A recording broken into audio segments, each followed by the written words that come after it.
LLB की पढ़ाई कर रहा हूँ। कल मेरा पेपर है, कल भी मैं 3 तारीख को भी पेपर दे के आऊँ, कल फिर मेरा 5 को फिर मेरा पेपर है। और मैंने जो किस्त है ये मैंने गुरुद्वारे से लोन लेके मैंने किस्त जमा करी है, फीस जमा करी माय लॉर्ड। मैं इस वक्त मैं बहुत परेशान हूँ माय लॉर्ड। मेरा सारा कारोबार बंद हो चुका है, मशीनें नीलाम हो चुकी हैं। वहाँ की सर्टिफाइड कॉपी है, इसमें मैं 25-3 तारीख तक मैं अपेयर था। सिर्फ एक डेट में मैं नहीं गया हूँ, 25/4 को, और उन्होंने 25/4 को मेरे खिलाफ गिरफ्तारी वारंट इशू कर दिया। आपकी वाइफ क्या करती है? ये मेरा पैसा बहुत सारा लूट के लेके आ गई वहां से। आपकी एक तो पिटीशन मिलती नहीं है, आपने इतनी मोटी तो किताब बना दी है। 125 का केस है, इतना सारा सब पेश करने की क्या जरूरत है? माय लॉर्ड इतने सारे झूठ बोले हैं। जून 2014 में आवेदक क्रमांक 1 को उसके बच्चों सहित हाथ पकड़ के घर से निकाल दिया, जहां वो लखनऊ गुरुद्वारा अपनी माँ के पास आ गई। यानी यहाँ पे कह रही कि जब उसको घर से निकाला गया तो उसकी माँ गुरुद्वारे में थी।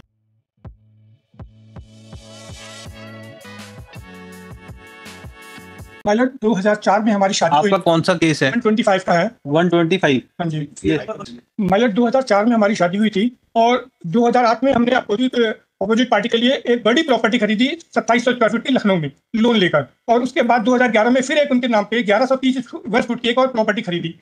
और उसके बाद 2013 में ये एक प्रॉपर्टी बेच के चली गई और वहां जाने के बाद 2014 में फिर वापस आई और 2014 में फिर ये हमने एक प्रॉपर्टी जो हमारे नाम पे प्रॉपर्टी थी उसको मैंने उसका बयाना किया था, उसके पैसे लेके फिर ये भाग गई और चली गई और मेरे ऊपर केस कर दिए। पहले आप बताइए, आप कौन सा ऑर्डर चैलेंज कर रहे हैं? माय लॉर्ड मैं स्टे के लिए इस वक्त ज्यादा आया हूँ। ठीक है ना, तो आप स्टे किस पे मांग रहे हैं? कौन से ऑर्डर पे स्टे चाहिए? माय लॉर्ड ये वहाँ की सर्टिफाइड कॉपी है, इसमें मैं 25-3 तारीख तक मैं अपेयर था। सिर्फ एक डेट में मैं नहीं गया हूँ, 25/4 को, और उन्होंने 25/4 को मेरे खिलाफ गिरफ्तारी वारंट इशू कर दिया। पहले नोटिस हुआ है? नहीं, नोटिस प्लीज माय लॉर्ड इस पे स्टे दिया जाए जिससे कि मैं कम से कम। कहाँ है आपका?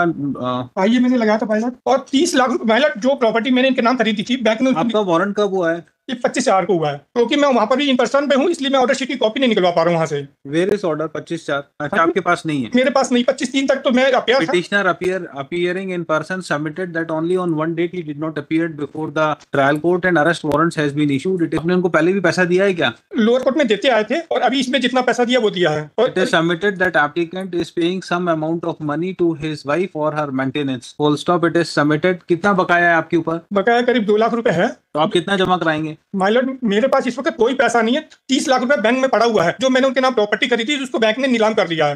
30 लाख रुपए बैंक में पड़ा हुआ है जो मेरा ही कमाया हुआ है, जो पेपर इसमें लगे माय लॉर्ड सबसे आखिरी में लगे हैं। तो कुछ तो आपको जमा करना पड़ेगा। माय लॉर्ड मेरे पास इस वक्त बिल्कुल पैसा नहीं है और मैं एलएलबी की पढ़ाई कर रहा हूँ। कल मेरा पेपर है, कल भी मैं 3 तारीख को भी पेपर दे के आऊँ, कल फिर मेरा 5 को फिर मेरा पेपर है। और मैंने जो किस्त है ये मैंने गुरुद्वारे से लोन लेके मैंने किस्त जमा करी है, फीस जमा करी माय लॉर्ड। मैं इस वक्त मैं बहुत परेशान हूँ माय लॉर्ड। मेरा सारा कारोबार बंद हो चुका है, मशीनें नीलाम हो चुकी हैं। ये आपकी वाइफ क्या करती है? ये मेरा पैसा बहुत सारा लूट के लेके आ गई वहां से, और पैसे वो उसी पैसे पे रहे जो उनके फादर यहाँ पे रह रहे हैं, उनको पेंशन मिलती है। माय लॉर्ड ये मैंने वाइफ के नाम प्रॉपर्टी खरीदी थी, पहले खरीदी लोन था, उस पे लोन था। आपने ही तो लोन लिया है ना? लोन दोनों के नाम पे था। उनके आपने ही लोन लिया है, आपकी वाइफ की प्रॉपर्टी पे आपने ही लोन लिया है, तो वो तो भरना तो पड़ेगा ही आपको बैंक को। हमने भरा है, हमारे ऊपर 2014 में एक मिनट माय लॉर्ड, आप कह रहे हैं कि आपकी वाइफ जो है आपकी प्रॉपर्टी बेच के चली गई है, उससे उसको पैसा मिला है। कहाँ है उसका डॉक्यूमेंट? लगे हुए माय लॉर्ड, तो बताइए ना कहाँ है। एक सेकंड। और कोर्ट में उन्होंने क्रॉस में उन्होंने कहा, वकील लगा लीजिए माय लॉर्ड प्लीज। कोर्ट में उन्होंने क्रॉस में कहा कि उनकी प्रॉपर्टी को मैंने बेचा। आप डॉक्यूमेंट बताइए ना, कहाँ है आपकी वाइफ ने आपकी प्रॉपर्टी बेची है? नहीं, उन्होंने खुद अपनी प्रॉपर्टी को बेचे गई है। हाँ, तो अपनी प्रॉपर्टी तो बेच ही सकती है वो अपनी। हाँ, और कोर्ट में कहा कि उनकी प्रॉपर्टी को मैंने बेचा है,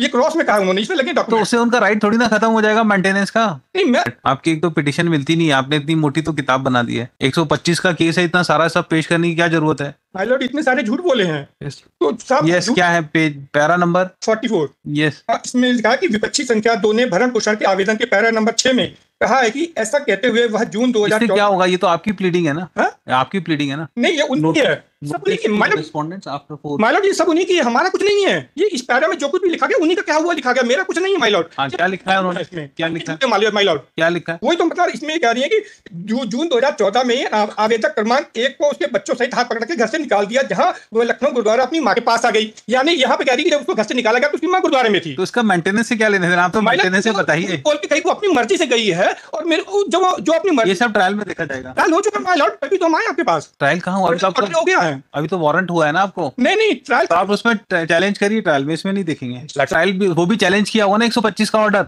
125 को चैलेंज किया है। कहाँ चैलेंज किया है? वो सेशन में किया, तो वहीं जाइए आप, वहां से ऑर्डर होगा, उसी को मैंने यहाँ चैलेंज किया। अच्छा, सेशन के ऑर्डर को आपने यहाँ चैलेंज किया है? माय लॉर्ड उसी को चैलेंज किया मैंने। तो आप कुछ पैसा जमा कराइए, जब भी स्टे देंगे, नहीं तो नहीं देंगे। माय लॉर्ड मेरे पास पैसे नहीं, हम कहाँ से देंगे? तो आप मत कराइए जमा, जेल जाइए। I can not do anything, कुछ तो आपको जमा कराना पड़ेगा। माइलॉट वो 30 लाख रुपए हमारा पड़ा हुआ है, हमारी मेहनत से कमाया हुआ है। आप जितना एरियर से उसमें आप कितना जमा करा सकते हैं इतना बता दीजिए। माइलॉट मैं आप कुछ भी जमा कराएंगे तो हम कंसीडर कर सकते हैं, पर बिना उसके नहीं करेंगे। मतलब 2-4-5 हजार रुपए जमा करा सकते हैं। 5,000 नहीं, माइलॉट मेरे पास कम से कम एक महीने का 15-20 हजार रुपए तो जमा कराइए। 8,000 रुपए माइलॉट प्लीज, हम नहीं हमारे counsel for the applicant submitted that to show his bona fides he is ready to deposit 25,000। नहीं माइलॉट मेरे पास है ही नहीं, हम कितना जमा करा सकते हैं? मुश्किल से 8,000 जमा करा पाएंगे, हमारे पास है ही नहीं। चलिए 10,000 करा दीजिए, ठीक है।